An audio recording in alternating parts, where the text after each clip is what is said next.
ഏകദേശം 3-4 ISL സീസണുകളായി നമ്മൾ കാണുന്ന ഒരു കാഴ്ച തന്നെയാണ് ബ്ലാസ്റ്റേഴ്സിന്റെ മുന്നേറ്റ നിരയിലെ താരങ്ങൾ, പ്രത്യേകിച്ച് വിദേശ താരങ്ങൾ മികച്ചൊരു കോംബോ ഉണ്ടാക്കിയെടുക്കുന്ന ഒരു കാഴ്ച.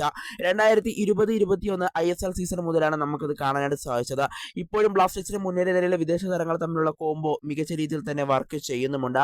എന്നാൽ 2020-21 ISL സീസണിൽ ബ്ലാസ്റ്റേഴ്സിന്റെ മുന്നേറ്റ നിരയിൽ കളിച്ച വിദേശ താരങ്ങൾ ക്യാപ്റ്റൻ എഡ്രിയാൻ ലൂണ, അതുപോലെ തന്നെ പെരഡൈസ്, അതുപോലെ തന്നെ അൽവാരോ വാസ്കസ് എന്നീ താരങ്ങളായിരുന്നു.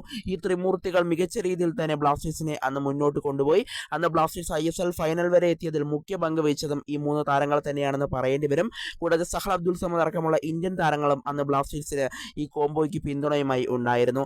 അതുപോലെ തന്നെ തൊട്ടടുത്ത സീസൺ ആയപ്പോഴേക്കും അൽവാരോ വാസ്കസും പെരഡൈസും ബ്ലാസ്റ്റേഴ്സ് വിടുകയുണ്ടായി.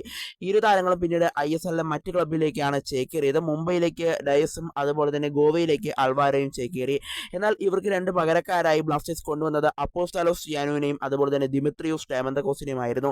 എന്നാൽ ലൂണയുമായി മികച്ച കോംബോ ഉണ്ടാക്കിയെടുക്കാൻ ഈ താരങ്ങൾക്ക് സാധിച്ചിരുന്നു.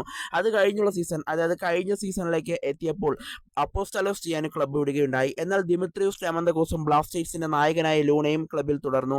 അതുപോലെ തന്നെ ക്വാമെ പെപ്രയാണ് ബ്ലാസ്റ്റേഴ്സ് അവിടെ ജിയാനുവിന്റെ പകരക്കാരനായിട്ട് കൊണ്ടുവന്നത്. എന്നാൽ പെപ്രയ്ക്ക് ഈസിയായി തന്നെ ആ കോംബോയിലേക്ക് കയറി വരാനായിട്ട് സാധിക്കുകയും അവർ 3 പേരും കൂടി മികച്ച പ്രകടനം നടത്തുന്ന ഒരു കാഴ്ചയും നമുക്ക് കാണാനായിട്ട് സാധിച്ചിരുന്നു. എന്നാൽ ഈ സീസണിലേക്ക് എത്തിയപ്പോൾ ISLന്റെ 11ാം സീസണിലേക്ക് എത്തിയപ്പോൾ ദിമിത്രിയോസ് ഡയമന്തകോസ് ഈസ്റ്റ് ബംഗാളിലേക്ക് ചേക്കേറി. എന്നാൽ ദിമിത്രിയോസിന്റെ പകരക്കാരനായി ജീസസ് സിമിനസിനെ ബ്ലാസ്റ്റേഴ്സ് സൈൻ ചെയ്തു.